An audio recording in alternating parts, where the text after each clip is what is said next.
There are 4 participants. See, Yes, yes, that's okay. And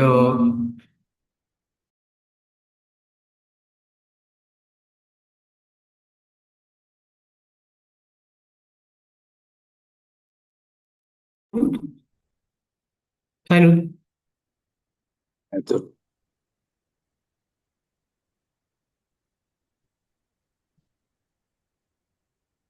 आप Alt F5 कर लेना. hmm.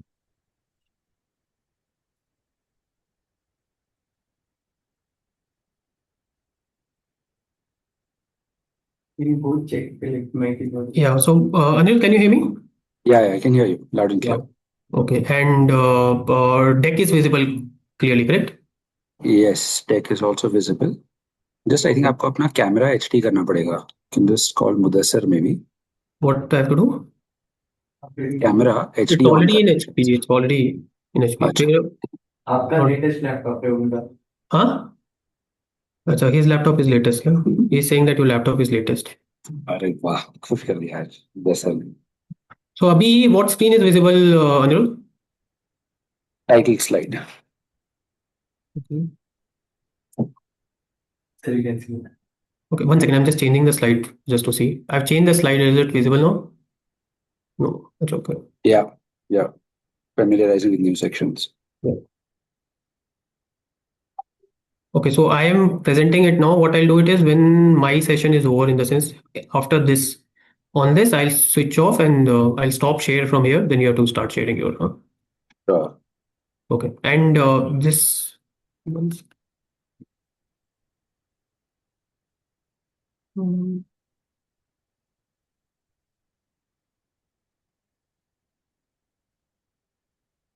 This is audio.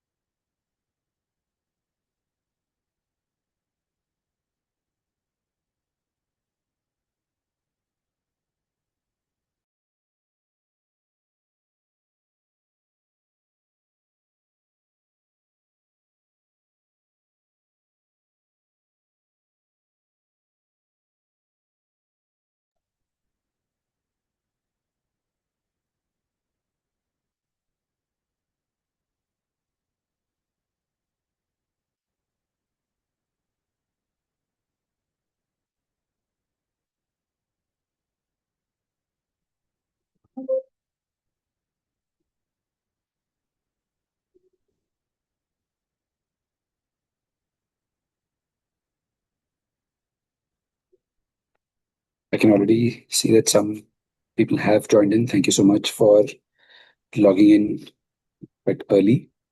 I think we'll still give it a minute for the rest of the attendees to also join in before we begin.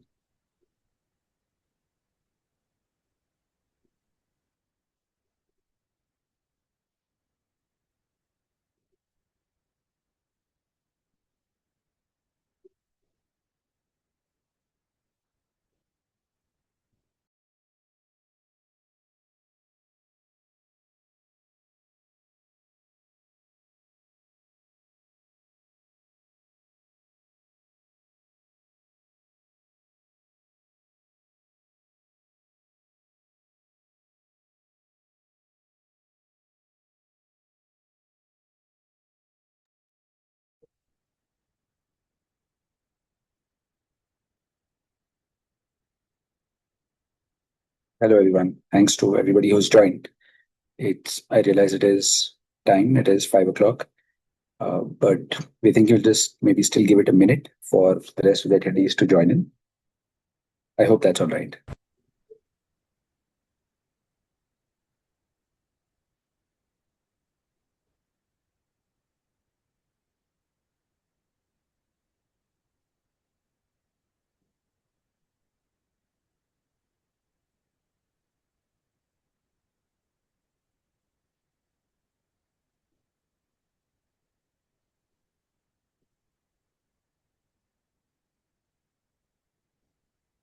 Venkatesh Atul.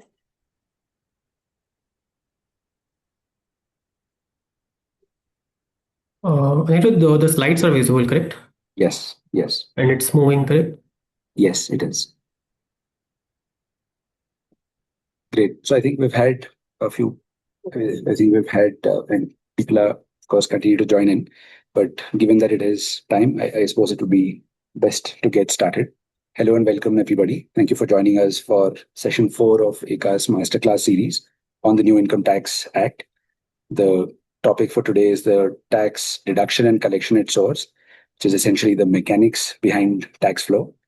And I'm Anirudh. I'm a director with Aeka Advisors. I have with me Atul Murarka, who's also a director at Tax Advisors, and between the two of us, we will attempt to cover all of the changes vis-a-vis the TDS and TCS provisions of the new income tax law as compared to what we used to under the older law. And we'll try and split this or cover this in two such parts. But just to give you a very broad overview of what to expect over the next hour, what we've seen in the provisions relating to TDS and TCS is that more than a substantive reform, this is more of a structural reform. And while perhaps that is somewhat true of the changes that are being made across the Act, I would say it is particularly true of the changes that you see in the sections relating to TDS and TCS. And the reason I say that is because here's where there is a fundamental shift in the way these provisions are being captured in the new law compared to what we used to under the old law. So more than just a simplification of language, this is also a sort of completely different approach to capturing these provisions and making it that much more, simpler, easier for people to read and understand, and therefore easier to also comply. The intent is also to reduce interpretational complexity, but to what extent they've managed to achieve that is, I think, something that time will tell in the months and years to come. So that's been my broad sort of take on the changes here. But like I said, the way we'd like to approach this is to split this into two parts, where my colleague Atul will take you through all the provisions relating to changes in the domestic TDS for domestic transactions, and I will attempt to cover TDS and TCS, TCS and TDS as far as it relates to non-residents.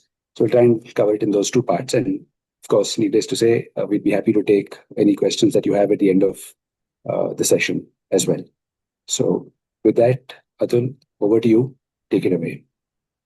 Yeah, thanks, Anirudh. Thanks a lot, and good evening, everyone. So, as Anirudh mentioned that from the entire income tax perspective, and specifically from a TDS and TCS provision, these are more of a structural simplification which has been brought into the act actually, rather than any form of a substantial changes which has been carried out.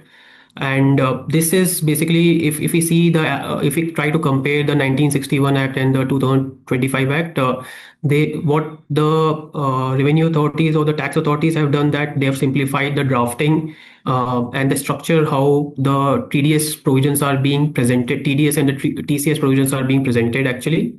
If we see that under the old Act, or rather under the 1961 Act, the entire TDS and TCS framework was presented in somewhere around 27,500 words, which has now been almost reduced by 50% and being brought down to 14,500 words basically. And from a section perspective, earlier the entire TCS and TDS framework was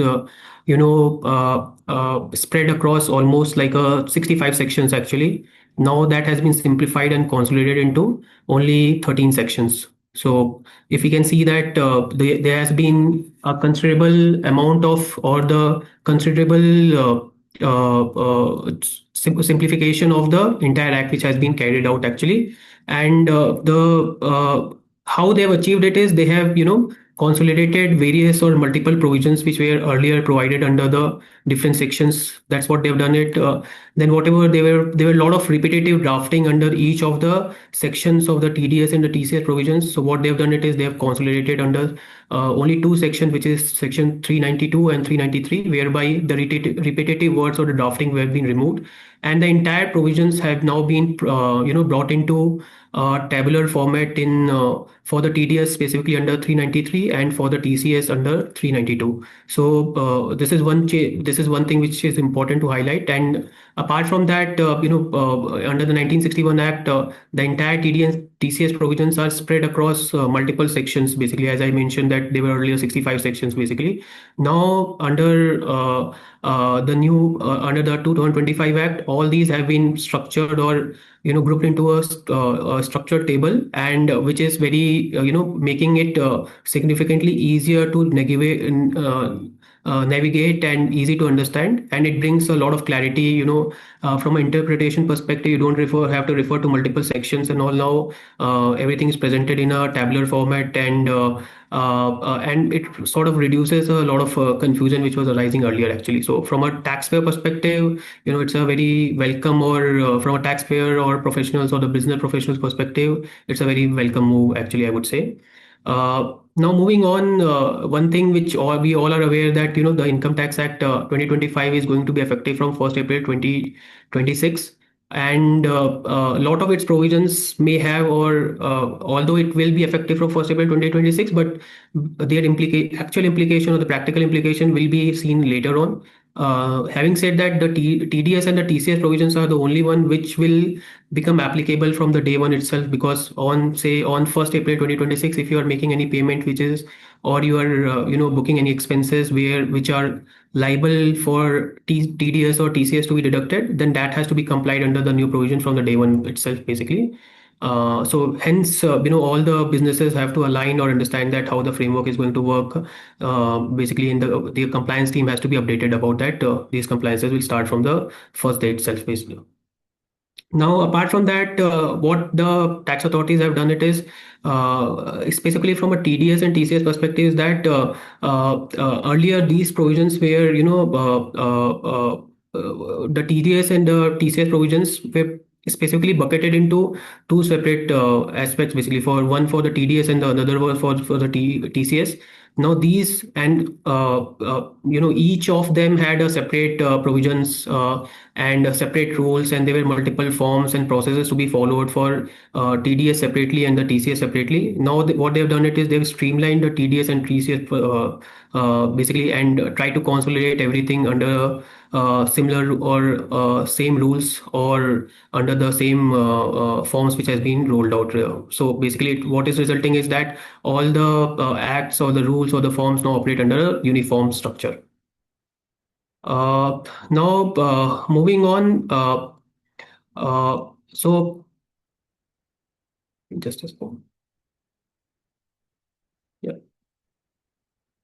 So what now we are going to do, it is we are first going to briefly look at how the provisions under the TDS for TDS and the TCS have been now framed out. So what we've done is we have just provided tabular presentation of the sections which was earlier there in the 1961 Act, and now how that has been brought out in the 2025 Act. So if you see that TDS on salary and the PF withdrawals were under different section, which was section 192 and section 192A. Now these have been combined and into a single section, which is section 392. From a legislation perspective, or from a rate of tax, or any form of a threshold being prescribed, like for PF withdrawals, there is a threshold of 50,000, and over and above that only, then only the TDS has to be done at the rate of 10%, which will be applicable. So all those things, whether with respect to the salary or PF withdrawals, remain the same. There has not been any change per se in those sections. It's just that what the authorities have done, that they've consolidated 192 and 192A into a single section, which is section 392. Now, apart from salaries and PF withdrawals, what they've done, it is in the 1961 Act, there were multiple sections, which was from 193 to 195, basically, which covers our all 194, 194A, 194I, IA, LC, LD, etc. All those sections, now what they have done, it is they have combined and provided under a single section, which is section 393. And what the government or the revenue authorities have done, it is for each of them they have provided tables, basically. So which is, if you see the section 393, we'll find that there are 5 separate sections which have been presented. So the table 1 is with respect to the payment which are being made to a resident. So like if you see 1961 Act, in case we are making a payment, any commission or brokerage we are making, or we are making a payment towards the technical services or professional services and all these have been combined and clubbed together under table 1. So any payment if we are making it with respect to that, that will come under the table 1. And from a threshold perspective or from a rate perspective, there is no change as such. Everything remained as 1961. It's just that they have simplified the presentation of the entire sections, TDS provisions which are applicable on payment being made to the resident into a single table. Similar to that, they've introduced the table which is table 2, wherein if in case any payment is made to a non-resident 194C, 194LD, etc. So again, in that case also, similar to table 1, the threshold or the TDS rate remains the same. It's just that everything has been consolidated and presented into a single table, which is table number 2. Moving on, there is another table which is table 3, which is with respect to payment to any person. So this table is specifically cover payment with respect to any winning from say lottery or crossword puzzles and a horse race, etc. So again, in this case also, it's just a tabular presentation what they have done it. In essence, the rates and the thresholds again remain the same as 1961 Act. There is no change as such. Moving on to the second last table, which is table 4, which is with respect to the exemptions. So these specifically cover exemptions like say whenever we are making a payment to any bank or central government, there is no need to do a TDS on that. That was exempt. So similar to that, all those exemptions are now captured into at a single place, which is table number 4, and that present in case we are falling under any of those, then there is no need for doing a TDS on with respect to that. The last table which they have presented is declaration for non-deduction of TDS. So this is with respect to those who are although crossing the threshold which is specified under the above tables, but their total taxable liability is their total taxable income is below or does not result in any tax liability as such for them because of threshold being not being met, and hence for that, for claiming that, they used to file form 15G and form 15H actually. So that has been now brought under the table 5, basically, wherein they have to give a declaration, and they have introduced a new form called, which is in a draft stage, but they've introduced a form called Form 121, which is going to replace 15G and 15H combined actually. And that form can be filed with the relevant authorities, and then the payer is not required to do any TDS on that. So what we have done it is, instead of going through this entire section 393 in detail, we have just presented one case study that how this particular section 393 is currently being presented in the 2025 Act actually. So if we see what we have done it is, we have here presented section 194 IA, which is with respect to TDS on transfer of immovable property, wherein any person who is transferring an immovable property which is other than an agricultural land, there is a TDS of 1% is applicable on consideration or stamp duty value, whichever is higher. And this TDS is deductible only in case where the threshold of 50 lakh is breached. Otherwise, TDS was not required to be deducted. Now, if we see, so that is the language what was there in 194A. And if we see the table what is presented here, so if we see the column number 2, which talks about the nature or sum of income, which is with respect to the consideration for transfer of any immovable property. Payer is the person who is responsible doing the deduction, and the rate and the threshold is being prescribed under the column number 4. So, and if we read it and if we see it from a content or from the substance perspective, it remains the same. There is no change as such. It's just that now this entire section of 194 IA has now been presented in a tabular format. And further any definitions which was earlier been provided under different sections of TDS, basically, all of them have been consolidated under a single section, which is section 402. And if anybody has to read, then they have to read the section, say 393 or any other section along with section 402, just to have a proper interpretation. So instead of going through the any inconsistency in the definitions or going through the definitions under respective sections. Now they have consolidated all the definition under a single section, which is 402, and people can refer there. So moving on. From section 393. Now, if we see similar to section 393, for the TCS provisions also, they have done the similar thing wherein all the provisions which is TCS provision which is there in section 206C have now been presented in a tabular format under in section 394. So like TCS which is applicable say in the case of a any LRS we are doing or any foreign trip we are doing, on that whatever the threshold or the rates were being applicable, the same is being now presented under the 2025 Act also. It's just that it has been simplified and presented as a single place in a tabular format. Other than that, there has not been any material change in the entire section as such. Now moving on, the apart from that, there are multiple changes or the new section which has been introduced. Like earlier, for in case of a lower TDS or withholding tax certificate, it was we need to read the section 195 and 197 together. Now the entire content has been brought under section 395. Uh, uh, then there is a section called 198, which is with respect to if any tax is deducted, then that is also considered as an income of the SSE. So that was referred to under section 198 earlier under Income Tax Act 1961. That also has now been brought under section 396 under 2022-25 Act.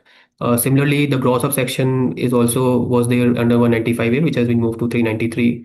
Compliance and reporting with respect to the TDS and the TCS, which were in under different section, which is section 200 and 203A. Now that has been combined and brought in together under 397. So there also the provisions are very similar to the 1961 Act, like that everybody should have a TAN and the PAN number. They have to provide the PAN number. In case PAN is not provided by the SSE, then the TDS rate can go up to 20% of the rate in force as well.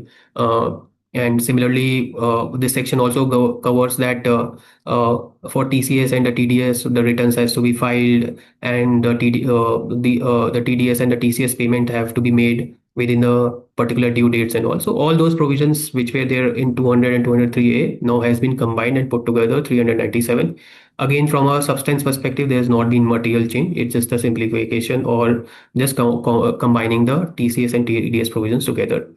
And similarly, the another important section is that SSE in default, which was earlier covered under 201 and 206C, wherein in case of failure or to deduct or collect the TCS, or if we have deducted and collected but not paid to the government, then what can be the consequence of that would be there, which was earlier covered in 201 and 206C. Now that also has been brought under 398, where again it provides that either 1% or 1.5% as the case may be, the interest can be levied on in case of failure to deduct or failure to pay the TCS or the TDS to the government. And lastly, as I was mentioning earlier, that there are multiple sections under which there were a lot of definitions being prescribed. Now, in order to simplify and consolidate or all the definition under a single place, they have provided section 402, wherein all the definition with respect to from section starting from section 390 till 401, whatever the definitions are applicable, that is combined and put in together at one place. Now, moving on from there, we have just provided some analysis on, although as I mentioned that there's not been any material change in the in substance in the act as such, but there are few notable changes which has been brought out in the new act, which is 2025 Act actually, which we are just going to discuss basically. So first of the change what we have seen it is that under the 1961 Act, TDS was not applicable on interest being made to banking companies or cooperative societies which are engaged in banking business actually. Now under the 2025 Act, the exemption has been only restricted to or given to banking companies. They have removed the reference of cooperative societies engaged in banking business actually. And if we see the definition of the banking companies under the Banking Regulation Act also, the cooperative societies are not covered under there. Therefore, now in future, in case we make any payment to any cooperative bank by way of interest, then we need to do a TDS at the applicable rate. So that's the first change which has come. The other one which is important to note is that the correction time period in the TDS statement which we file, which is currently 6 years, now that has been reduced to 2 years under 2025 Act actually. So as a result of that, in case we want to make any correction up to financial year 2024, we have to make those correction by 31st March 2026, and thereafter will not get any opportunity to make correction for the up to the financial year 2024 actually. So that's a little important change which needs to be made. Then another change which has come is on the advertising services actually. So earlier we always had an ambiguity around the advertising services, whereby whether the advertising services will come under the ambit of Section 194J, which is TDS on professional or technical services, or under the Section 194H, which was relating to the commission or brokerage, because both the sections were defining the professional services. But under the 194J, the professional services which was defined was specifically included the definition of advertising, and commission and brokerage section talks about that commission and brokerage TDS has to be done on the commission and brokerage paid for services other than professional services. And in this section, the professional services did not include the definition of advertising. So there was always an ambiguity that whether we need to do a TDS under 194J or 194H, and the TDS rate also would have differed. Basically, under 194J, we were supposed to do at 10%, and 194H, we are supposed to do at 2%. But now they have brought a clarity on this, whereby they have called out specifically that 194J specifically includes advertising within the ambit of the professional services, and hence the TDS has to be done under that, and it will no longer fall under the commission or brokerage basically. Then another change which has come up is which is a very minor change. Basically, is that earlier on the compulsory acquisition of any movable property and all, the TDS was supposed to be paid. The trigger point for the TDS was always when when the commission has been paid. Now, in the under the new act, basically 2025 Act, this has been specifically said that it will be at the earlier of the credit or payment, as compared to which was earlier mentioned only at the time of the payment actually. Then another change which has been come up is that which is with respect to payment. Whenever any bank or the cooperative banks or the post offices are making any payment to an NCC in excess of 1 crore, then there was supposed to be a TDS at 2% on the cash withdrawals basically. And in respect to the cooperative society, such payment was INR 3 crore actually.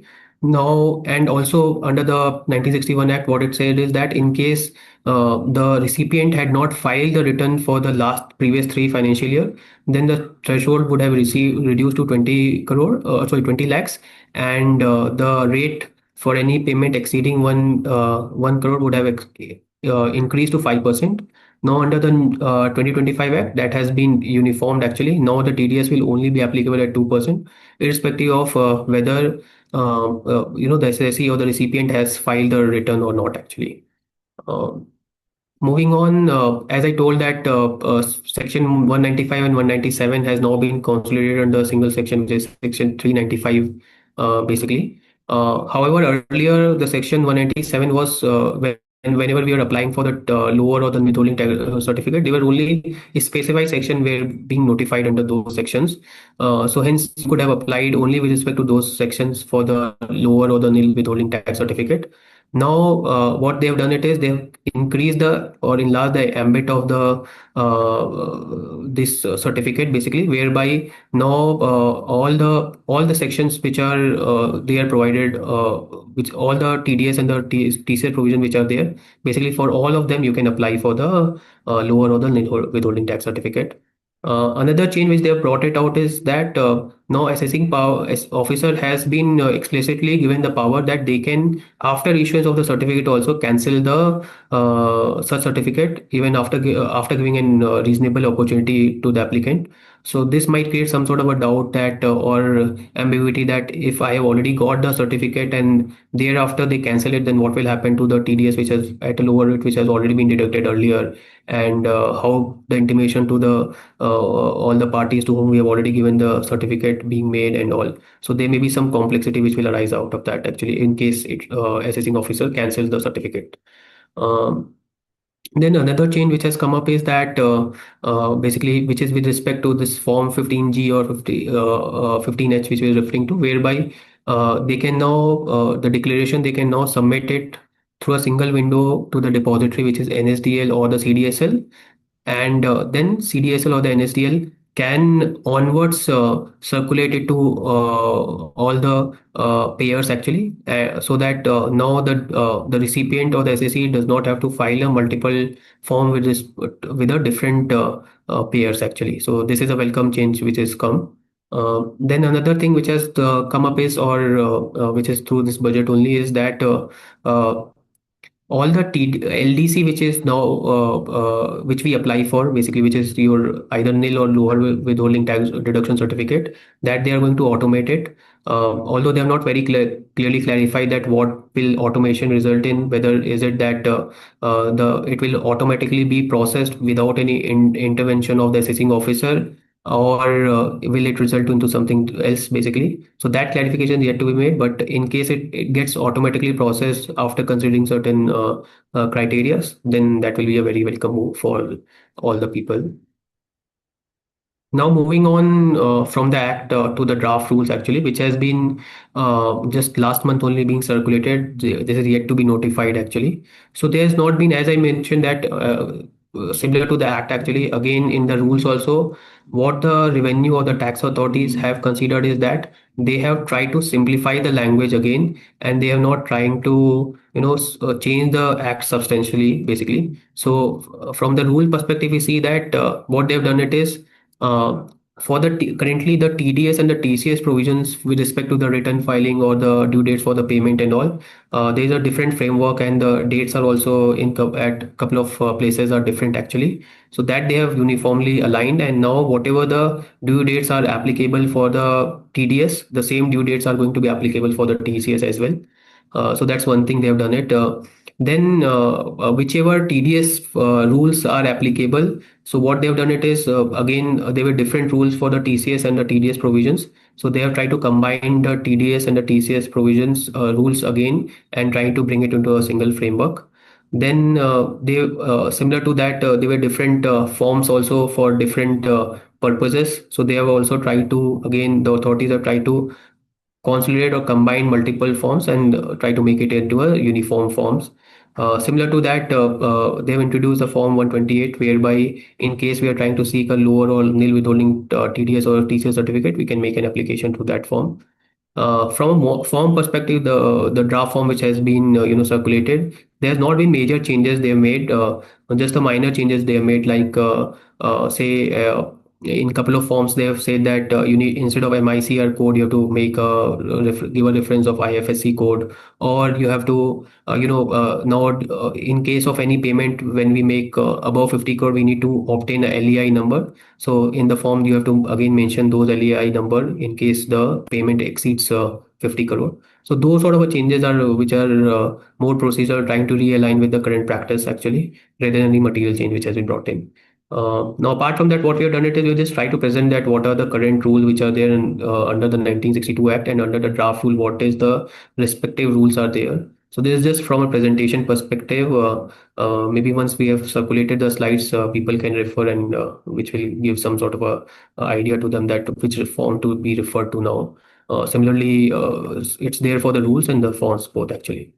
Yeah, that's it from my side actually. Over to you, Anirudh, on the TDS on payment to downstairs. Thank you. Thanks, Atul. Uh, just give me a second.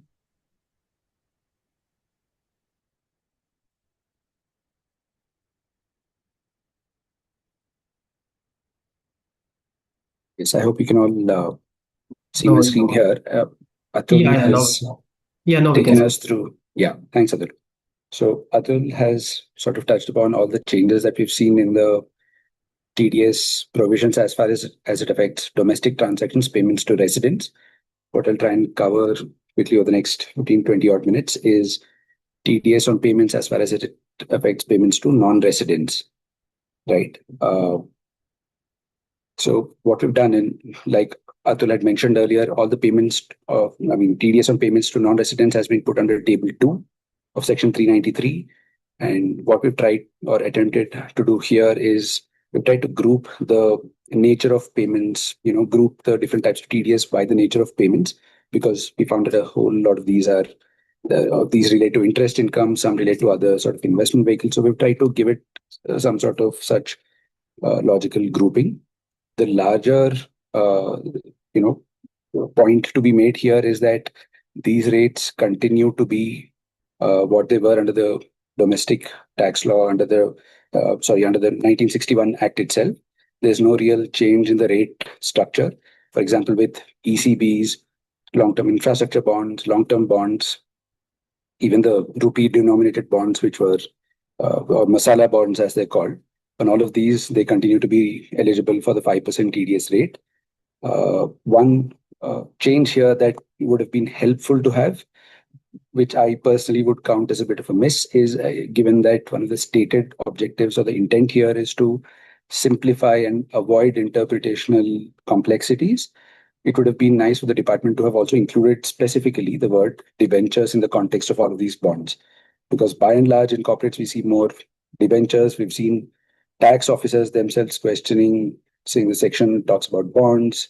You're claiming that rate in respect of a debenture, which is a different instrument. I think while it is merely clarificatory and doesn't really change the position as of today, it would have been a clarification which would have been definitely helpful to have brought into the new act, especially given the larger context around why this has been taken up.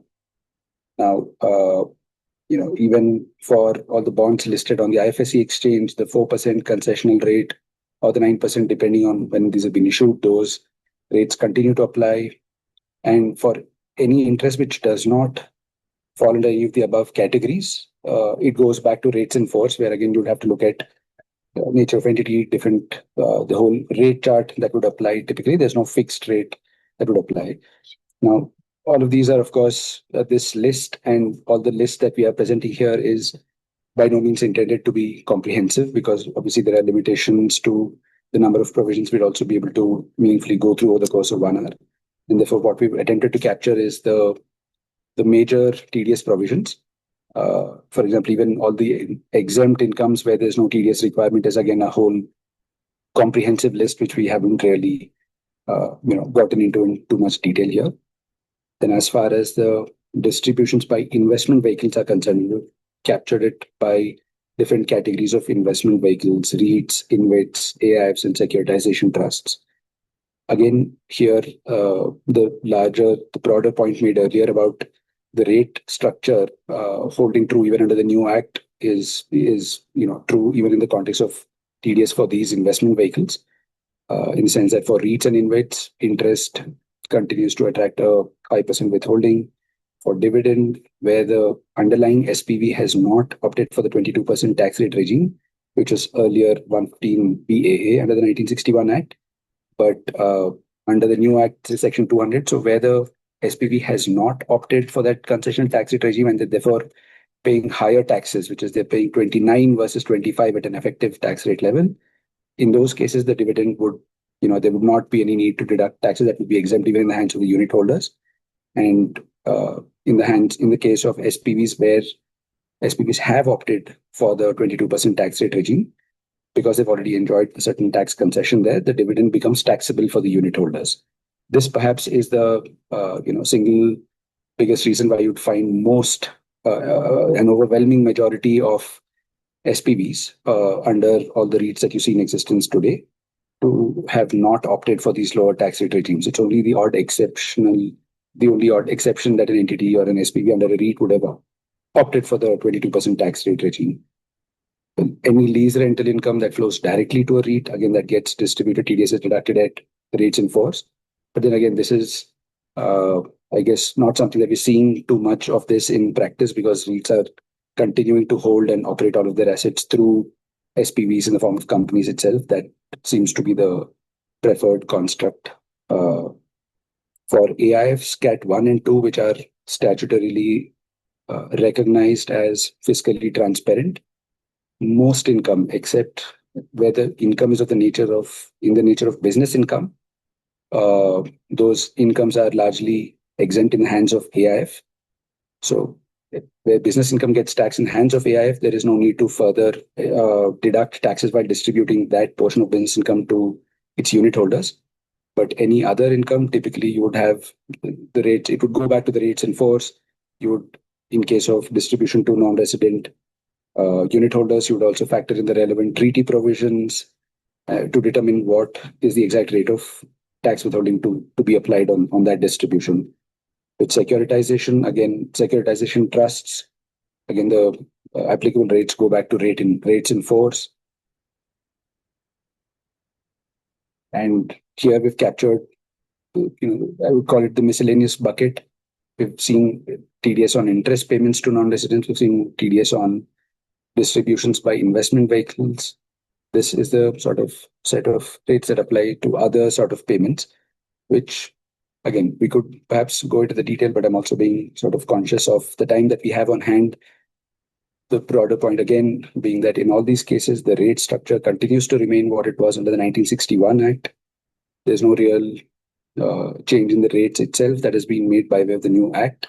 Few minor changes that have come in here and there under the budget this year. But I think there's a few points, but a few specific situations where we find that the change in law may be a little more relevant to note. And while this may be very specific to a certain industry, or mainly relevant to a certain industry, we thought the devil does lie in the detail, and we thought it would be useful to sort of dive into that level of detail, even for the purposes of this discussion. So one of the things that Atul had talked about earlier was that a lot of repetitive provisions, all the machinery provisions of the TDS, if I may call it that, have been sort of centralized and applied across the board to all TDS provisions, which is to say that you would recall there is usually either a proviso or an explanation saying that if there is a credit to the party, or if not to the party, even if there is a credit to a suspense account by whatever name called, then a credit to such suspense account would also trigger a TDS liability. But the interesting thing to note there would be that this proviso or this explanation is not a standard feature in every TDS provision under the 1961 Act. So there are provisions which had this provision, and there were other provisions that did not have this proviso, with the effect, especially in the context of Section 194 LD, the 1961 Act. So what used to happen is that you would have foreign portfolio investors investing in non-convertible debentures, and for those investments, effectively, this clause was conspicuously missing, thereby leading to the interpretation that with FPIs, unless there is an actual payment of interest to the FPI under Section 194 LD, there is no basis for, there's no requirement to withhold TDS merely on accrual of interest. And where this really becomes relevant is, at least the largest use case we've seen in this in our experiences in the real estate sector, where these tend to be projects with large capital outlays, and all the cash flow starts coming in later and it keeps steadily improving over time. So it's a very common feature in debt funding arrangements for the real estate industries, where you build in a pay when able clause in the debentures, meaning that the entity that's undertaking all the development, if it has adequate surplus cash flows, only to that extent it will be liable to pay interest. Of course, the interest continues to accrue. So if I were to sort of call it this, the interest meter is on, it continues to accrue, but there is no liability to pay. And therefore, even from a accounting principles perspective, there was never a credit of interest to the debenture holder, because the debenture holder could change. I could be accruing interest in the hands of debentures held by Mr. A today. He might transfer it to another person, Mr. B. These are, after all, transferable instruments. And therefore, there was all the more reason to defer the point of incidence of TDS liability from the point of accrual to the year or the point of actual payment.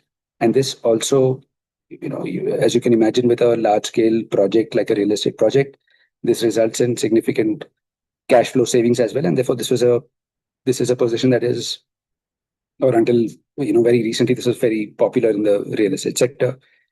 What has now happened under the new act is that the generic provision of credit to suspense account being deemed credit to the party itself is now, like I just mentioned, something that applies across the board to all forms of TDS. So the effect of this, whether this is intentional or otherwise, remains open to debate. But the effect of this, as we see it, and of course, courts are yet to sort of look at this and have a final say on whether this is actually to be the case. But what it looks like is that with this suspense account related provision applying even to the equivalent of Section 184 LD, which is interest on NCDs payable to FPIs, even mere accrual of interest could trigger a TDS liability. And therefore, to that extent, especially with the real estate sector, like I mentioned, wherever you have these debentures, which are, which are very, the pay when able sort of term is very popular in this industry, all of those structures would need to be evaluated in light of this impact. And I think all of these developers and sort of real estate fund houses as well would do well to sort of reevaluate their cash flow positions and the hit that would that this would result in if the view is ultimately also implemented by the tax officers, unless of course there is a clarificatory amendment to this.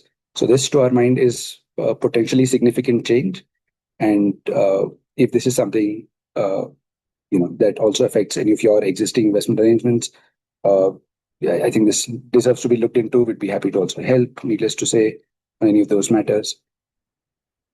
Now, apart from the change that we've seen, I thought I also wanted to spend a few minutes on perhaps some changes that I consider personally to be a bit of a miss, which is TDS provisions have always only held that any sums being chargeable to tax, if they're paid to a non-resident, then TDS has to be applied. And for the most part, in the context of non-residents, it applies on the gross amount paid, which by and large is still okay as far as it relates to, say, royalty, FTS, and those kind of payments.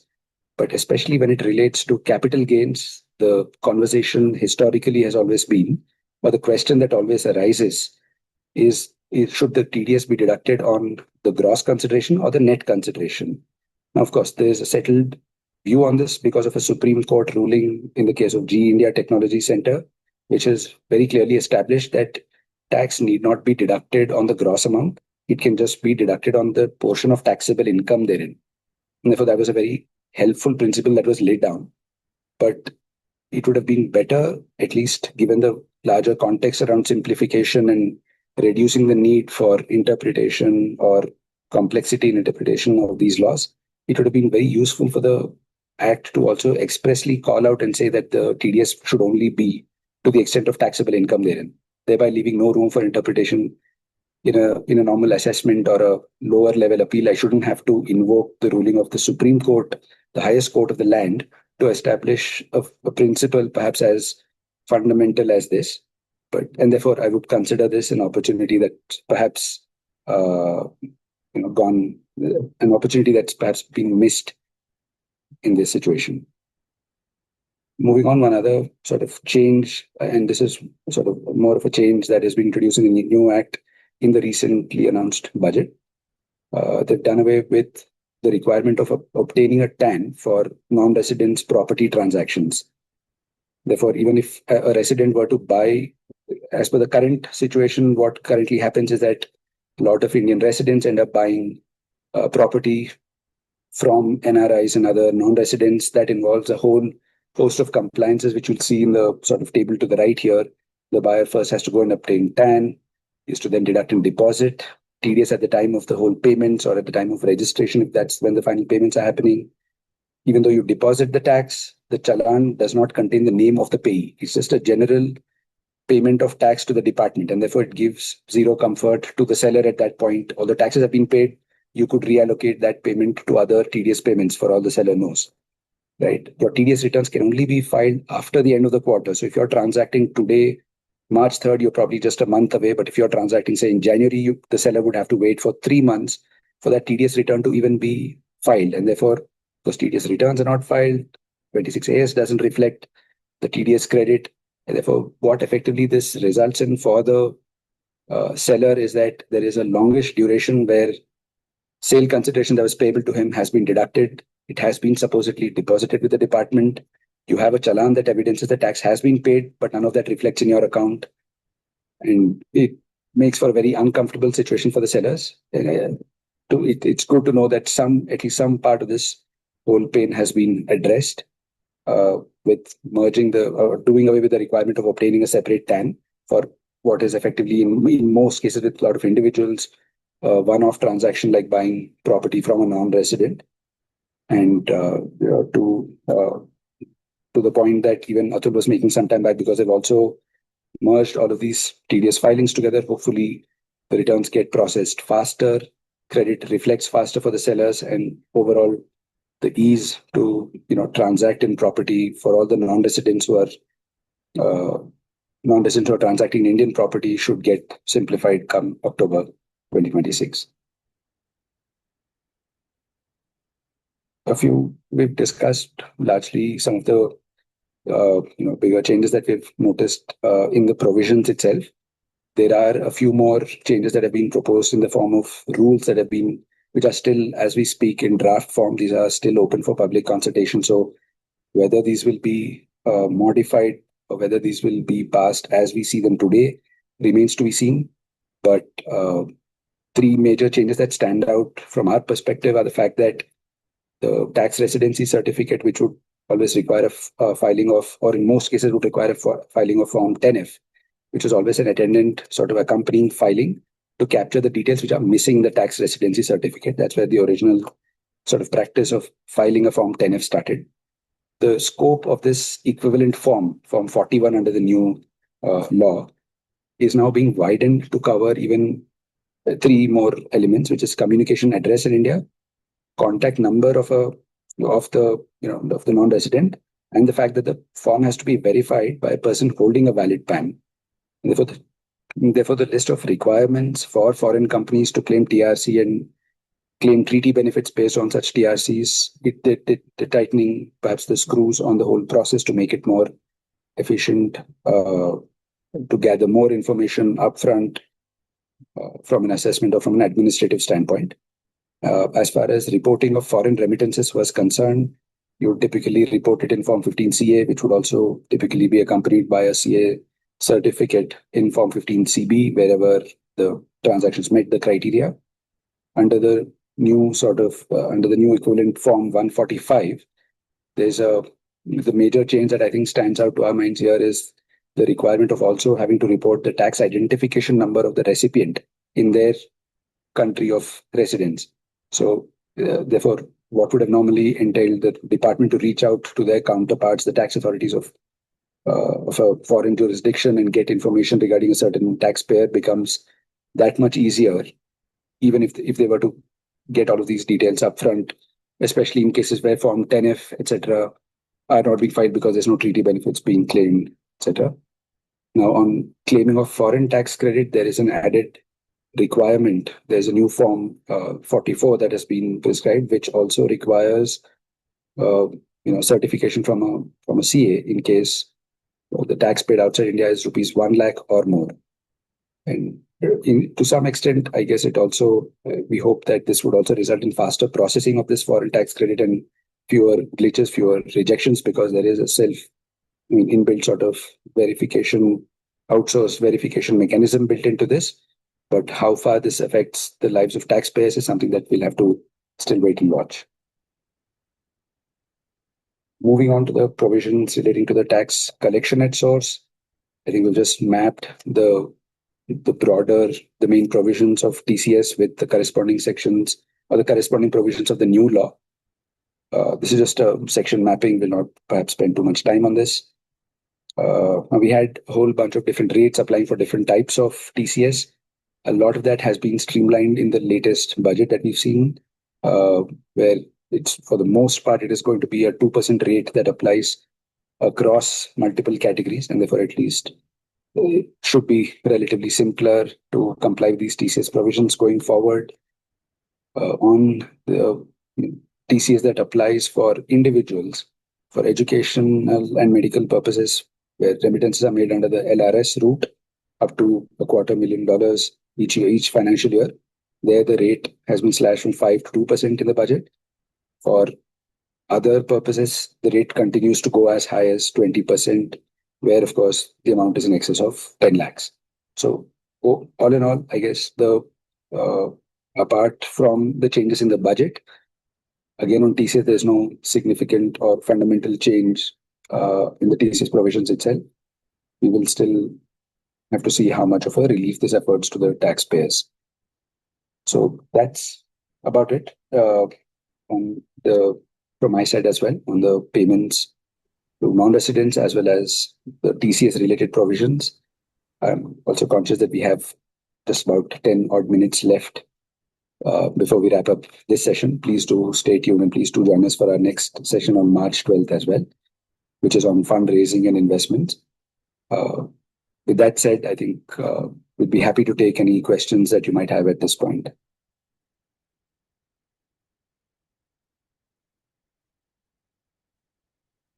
And Atul, maybe while the questions come in, any closing thoughts or remarks from your side? No, nothing.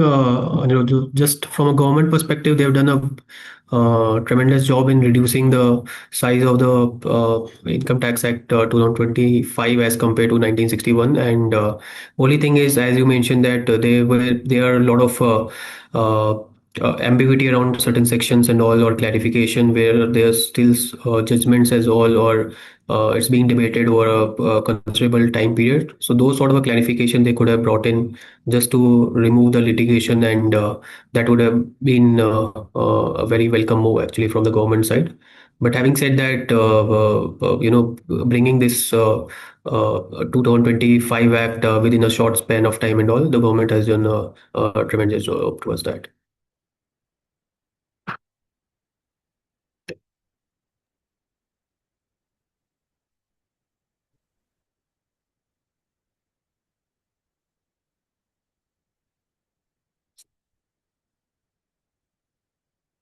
We will give it another minute for any of the questions that may still come in. But of course, that aside, I think we continue to remain available to address any questions that you might have based on what you've heard today. Please feel free to reach out to either of us offline as well. We'd be happy to address any questions you may have on anything that was discussed today or anything else that you feel is still relevant to the topic of TDS and TCS under the new act as well.